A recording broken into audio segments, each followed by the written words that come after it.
Bra, didigiwe. We are not going to be bullied.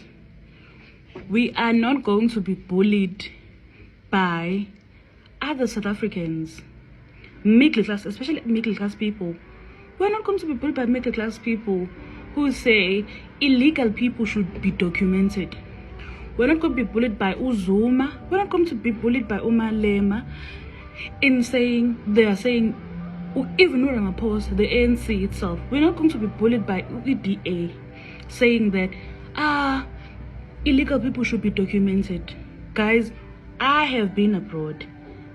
The illegality of staying abroad comes with consequences.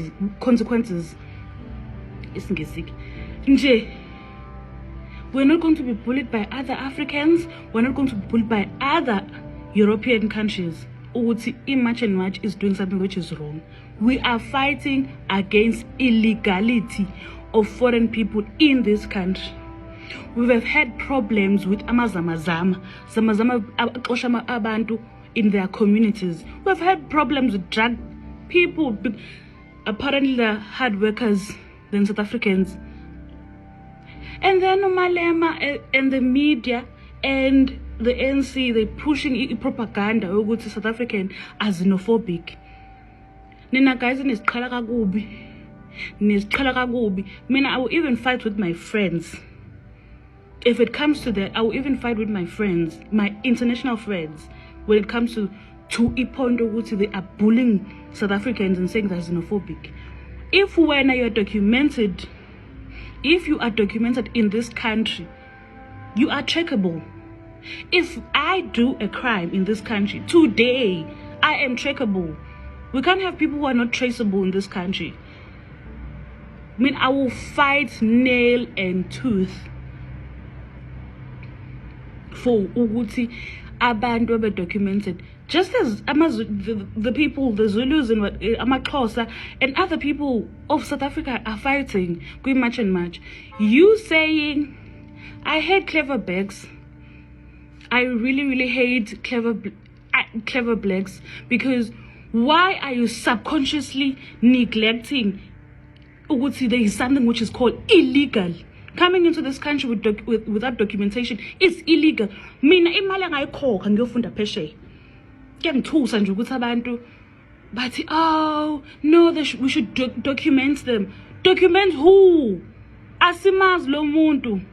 There was one owase Malawi who was here illegally and were in confrontation with Ungizwe, and in Malawi I say bo lo muntu siyamdinga eMalawi. He killed abantu.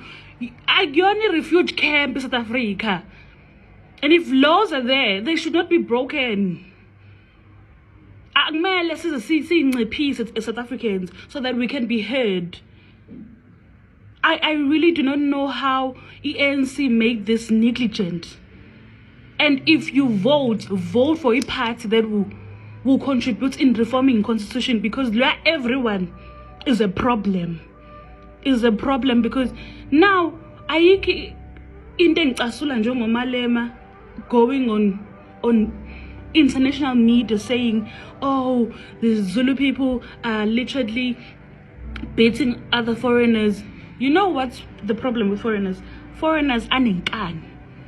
They're so ignorant to a point that they can come to the internet and say every stupid thing about South Africa, but they don't want to leave South Africa. The Ghanaian government said, come to the airport, we'll get you home. There was only one person that came. So you guys must stop saying South African is xenophobic. I will fight tooth and nail for you guys to understand how important you guys respect our international laws. But hey, webafethu, uma kuhambe esikhathini ngasiboni siyophelela lapha kumhla ka-30 June. Siyophelela khona nje. Uma kuhamba nje isikhathini ngasiboni la kuyinkundla zokuxhumana, nathi siyophelela khona lapha kuma-march to march silwela i-country yethu. Alikho i-country bafethu eningachithikelwa igazi nje lilwelwa against abantu abamhlophe. La chithikelwa igazi le-country lilwela against abantu abamhlophe. And siyakwazi lokho. we've been suffering a lot from apartheid government. Now we have to suffer from ANC government, as well as the corrupt politicians that keep on talking too much, like Julius Malema. Hey bafethu, we can't be serious. If kwadala ukuthi South Africa kuyohlala kuyomele ihlaze ichithelelwa igazi ukuze izinto zayo yilungi, ayikho nathi into esoyivimba. Okusalayo ngeke sivume ukuthi ama-illegal foreigners efike la eSouth Africa ethathe yonke imisebenzi, ngisho imisebenzi eyayenziwa abazali bethu sikhula ngayo. Phela thina sakhuliswa abazali abadayise ey'tradini, sakhuliswa abazali abadayise ey'tradini, abantu abasikhulisa sakhuliswa yibo abazali abadayise ey'tradini. Obaba basebenze ey'ngadini, omama basebenze ey'ndlini, kodwa njengamanje yonke leyo msebenzi leyo sesiyibanga nama-foreigner illegal kwi-country. And kumele sizwe ngoba phela kunabantu abathi baphethe i-political party by scrotum abafana no-Julius Malema. We can't stand that. We can't stand that. Uma kubiza ukuthi kuyomele i-South Africa zonke iy'nkinga zayo ukuze ilunge ngegazi, because kuyacaca ukuthi iy'nkinga zala e-South Africa ayilungiswa ukuvota, zilungiswa yigazi, zilungiselwa ukuthi zilungiswa ukushona kwabantu. Kufanele sho ukuthi phela indlela leyo siyokwazi ukulungisa ngayo i-country yethu ngayo, because isikhathele bafethu. Ngoba sikhuluma nje la kuma-social media asibona ama-politician ukuthi sikhathele iwona. Angazi kube noNkulunkulu ukuthi ukhona akawathathi ngani lama-politician owabuyisela ngakubo, because isikhathele bafethu, sikhathele. Abekho abantu abahlukumezekile empilweni njengabantu base-South Africa. Bafika abantu e-South Africa, bafike bathatha imisebenzi yethu, baphinde baqeda lapho bayeke ukuthatha imisebenzi yethu, bathatha i-South Africa kwabe yabo. Sesikwazi ukugolozela ama-foreigners, sesikwazi ukudelelwa ama-foreigners kwi-country yethu. That is same like kufika umuntu engena emzini wakhe efike ehlabe ngempama ekudelele. That is same like that. Sesikwazi ukudelela ama-foreigners because of i-ANC. I feel like this is the last time, not ukuthi I feel like this is the last time that ANC government keep on using us together with ama-puppets abo Julius Malema. This is the last time. You even heard the manifesto EFF saying their mission is to protect bonke abantu abama-foreigners abala eSouth Africa, whether they are legally or illegally. I-manifesto yabo ithi izoprotecta labo bantu labo. Ayikho into soyenza bafethu, cause isihleli asenzi lutho si-youth. Asenzi lutho, imisebenzi siyikusebenzayo sihola o-4,000, kulabo 4,000 esibaholayo o-3,000 sirenta khona la kuma-CBD, sirentela wona ama-foreigner futhi. Adla ama-building, ahijack ama-building. Emakhaya sikwazi nokondla, si-useless because of what? Because ama-foreigners coming to our country with cheap labor, coming to our country with all sorts of crimes. So kumele South Africa ilungiswe ngegazi, because lokho kuyacaca ukuthi kuyavela nasemlandweni wethu ukuthi zonke izinto ey'tholwa ama-South Africans zatholakala because of ukuchitheka kwegazi kwabantu base-South Africa.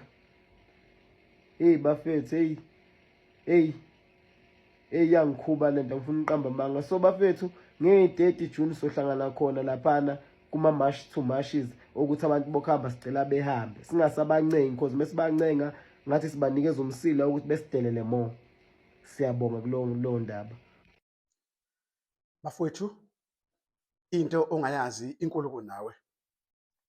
Abantu abaningi wey'ngane zakwethu abawazi uZulu, abantu abaningi abazi ukuthi uma kuthiwa hlangana Zulu kusuke kukhulunywa ngami. Abazazi izimpi zikaZulu. Kunezimpi zikaZulu bafowethu eyidume kakhulu eyisemlandweni eyisicilelwe phansi, impi yaseNcome kanye nempi yaseSandlwane. Impi yaseNcome kanye nempi yaseSandlwane. Lezi zimpi zalwa ngesikhathi esihlukene, kodwa amaZulu lezi zimpi azilwa ngampela, kwachitheka igazi ngampela. Lalela-ke, ngokusho njalo-ke iy'ngane zakwethu, ngifuna ukulazisa nje ngampela ukuthi umhla ka-30 June ukhona, uya-exista. Umhla ka-30 June uyeza, whether you like it or you don't. Sesifikile leso sikhathi engangikade ngikhuluma ngaso ngithi enough is enough. kade ngangikhuluma ngalesikhathi ngiqale last year uqala unyaka ngikhuluma ngalesikhathi ngithi kuzofika isikhathi lapho khona abantu base South Africa bethi enough is enough. Babona manje sifikile ke isikhathi kunomhla ka 30 June usesimpule uthi umuntu ongenawo amaphepha osuka ngaphandle kwase South Africa kumele ebephumile waphela eSouth Africa. Uma engaphumanga ke uzozibona ukuthi ufana nobani. Ngicela ukushayela uphakela umthakathi ihlombe. Ngicela ukusalutha uphakela umthakathi. Ngicela ukusalutha uJacinta uMangobese Zuma. Ngicela ukukusalitha Nkosazana dadewethu, Nkosikazi mfowethu Mangobese Zuma, ngiyakusalutha. Mash and Mash. Ngicela ukusalutha ungizwe umlando umkhono. Singasemfene bafowethu ngiyanisalutha. Nizinsizwa kudingeka kufika isikhathi khona abantu abazothi forward we go. Ebese ngiphinde futhi ngicela ukusalutha amaphoyisa ase South Africa wonke. Uyabona manje enganza kwethu itshe ligaya ngomunye umhlathi manje. Shintshile manje. Amaphoyisa ngokuthi asebenzisane noMash and Mash, asebenzisane nophakela umthakathi, asebenzisane nongizwe, yonke into ithule ithi du. Abantu abalaziyo isikhathi sobandlululo ukuthi kwakusetshenziswa amaphoyisa to bully abantu abamnyama, kwakusetshenziswa amaphoyisa ukucindezela abantu abamnyama.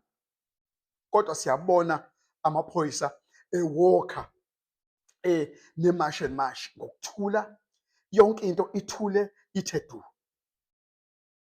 Kuzofika isikhathi lapho khona ngempela bethi abantu asisafuna sisadlala. Abantu bakhathele manje ipolitiki futhi abantu bakhathele ama-politicians. Mina yours truly ngikhathele, ngidikiwe, angifuni lutho. Kunama-politicians nje avese athi mayithi ayakhuluma avela nukise, avela sithele ngamathe. Njengamanje kulesi sikhathi vese bafowethu igenge eningi yama-politicians, ama-leader amaningi ama-politicians, yonke lento bayenza ngokwe-interest yabo, banama-self-interest. Bazibheke bona kuphela, lento ayingeyona nje yabantu, kodwa basebenzisa abantu ukuthi bebenefit izinto abafuna ukuyithola. Abakutholayo bakuthola ngokuthi banenamba engakanani yabalandeli. So-ke ngaloyo ndlela-ke bafowethu indlela abenza ngayo ba-brainwash abantu, ba-misuse abantu, ba-manipulate abantu, bakhohlisa abantu. Kodwa ngithi umhla ka 30 June usufikile. Asinandaba noma ngabe uthi umongameli, noma ngabe uyi-deputy president, noma ngabe uthi wena umongameli weqembu, u-CIC, noma ukholwa ngodoctor, noma ukholwa ngani, umhla ka 30 June usufikile. And umhla ka 30 June is here to stay. And umhla ka 30 June awuzukumove enye into. Umhla ka 30 June akusilona usuku lokuvota. Akuvotwa umhla ka 30 June. Sithi nje uma ula eSouth Africa ungenawo amaphepha, wena kade ubenefita ngokuba laveze ubuze wena ngenhloso yobugebengu. Lalela, sifuna usihambele manje, eke sisale silungise izinto zethu, ngoba njengamanje silungise izinto zethu. Silungise izinto zethu manje. No more manipulation. No more middleman. No more politics. No more scam. No more CIC. No more mbodla. We are sick and tired. Uyabona ke manje insizwa kithi, phakela umthakathi. Hamba ngalowo madla insizwa kithi. uNkulunkulu uhlale njalo efuna indoda azosebenza ngayo. God is always looking for a man to work with. And uNkulunkulu ayinika amandla leyo ndoda to go and to lead people. uNkulunkulu wakwasebenza ngendoda kwakuthiwa uMoses. uNkulunkulu wasebenza ngendoda ekuthiwa uMoses. Leyo ndoda leyo yakhipha abantwana baka-Israyeli ebuqileni, yahamba nabo bafika lapho kukhona khona ulwandle olubovu kuvalekile. Baqala abantu bayidawutha ukuthi hawu safa, bekungcono emuva, ngathi ngcono sibuyele emuva ngoba sizofala, ayikho indlela. uFaro ebaxinile elanga amahashe uFaro. Uyabona ke manje uNkulunkulu into ayenza lapha wavele walivula ulwandle. For the first time in the history walivula ulwandle, bangena abantu, kwaba udonga lolwandle ngapha kudonga lolwandle ngapha, bangena abantu badlula bahamba. Bathi masebe ngale zathi ziyangena izitha lavaleka ulwandle, kwaphela ngezitha. Umuntu ozokazame ukugijimisa abantu abanjengophakela umthakathi nabo Jacinta nabo Ngizwe, ngiyakutshela ngithi war unto you. Ngithi nje war unto you. This time, this is a time of the age of Aquarius. We are moving forward, and we as people of South African, we have going back kuma-senses wethu, sibuyelile ezingqondweni zethu, and we are taking back of what is ours. Sithatha ipower yethu, sizoyicontrol ipower yethu ngendlela yethu. And uma kune-leader esifunayo sizozishola thina ukuthi yiphi leader esizohamba ngayo, futhi i-leader yethu sizoyitshela sifuna ukuthi i-leader yethu. Sibheke manje sikhuluma nge-proper revelation, nge-proper revelation yangampela. Sifuna manje ukuphuma ebugqilini bangampela. So-ke njengamanje wonke umuntu eMzansi uthi phambili Phakela Umthakathi phambili, wonke umuntu waseMzansi uthi phambili Jacinta phambili, wonke umuntu waseMzansi uthi phambili Ngizwe phambili. There is no time of middleman. There is no time to mess up. Noma ngabe umngani wami sake sakhuluma ngawe ungangaphandle awunawo amaphepha, cha nginenkinga. Uma unamaphepha ekhampanini nami nginabo abantu bangaphandle, they do have ama-papers. I respect them. And I always check them before it right. But guys, we want peace in our country. We want to be able to control our own umnotho. I-economy yethu sifuna ukuyicontrola thina i-economy yethu. Sifuna ukwazi ukuthi sikwazi ukufunda ukuthi kutshalwa kanjani, singene ntshi kwi-agriculture yethu. Ngaphandle kokuthi simanipulate, sifuna ukwazi ukuthi singene kwi-mining. Sisifundele thina ukuthi limbiwa kanjani igolide, limbiwa kanjani ilahle, limbiwa kanjani iplatinum, kwenziwa kanjani. Sifuna ukusifundela thina how to mining and how to do agriculture. We want to learn all those things. We want to learn how to invest in mining and agriculture. And we also want to control all those spaza shops back again. Not to just control abantu abama illegal foreigners. No, no. This is not a time of you people who want to support politics. And you guys, you busy supporting abantu benu nikhuluma. Khona le ntombazane i-EFF akusazoba negama khona eke yafika ezokhuluma udelela ubuhlaza na. We guys, similar. We are tired of you. We are tired of you. We are people of South Africa. We don't want you. We don't need you. We have bullied us for so long. Now, asengeni indaba yenu. We're 30 June. It's here to stay.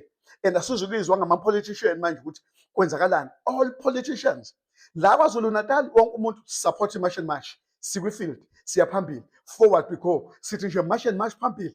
Jacinta phambili. Phakela Umthakathi phambili. Ngizwe phambili. We will support you. Sizovula isikhwama manje ukuthi phambili siyayisupporta le movement and nothing is going to stop us. Forward we go. Hello Mzansi, welcome to Mgosi waseMzansi. Now my South Africans I'll send a message that's strong ebantwini. The First Lady was speaking about my South Africans who are bullying them. Balokhu bathi xenophobia, wayinqosha abantu bokufika. Uthi ngeke sizibulishwe abantu labaphila kahle, ngeke sizibulishwe abantu labanemali labadlala uzambane likapondo balokhu basibulisha bathi sine xenophobia. We hate our African brothers and sisters. Bathi bayaqhubeka bathi nje ku-on mhla ka-30 June ku-on labangathembi ukuthi ku-on or bayobona mhla ka-30 ukuthi kuyoshu, but they are saying they are not backing down. Bakhathele iwiti yaseMzansi guys ithi i-hardfall ikhathele nje, they are tired. They are saying ukuthi bafuna live labo beg from our foreigners. So do comment your thoughts down on the comment section. Don't forget to hit the notification bell. I'll see you in the next one. I'm signing out. So goodbye.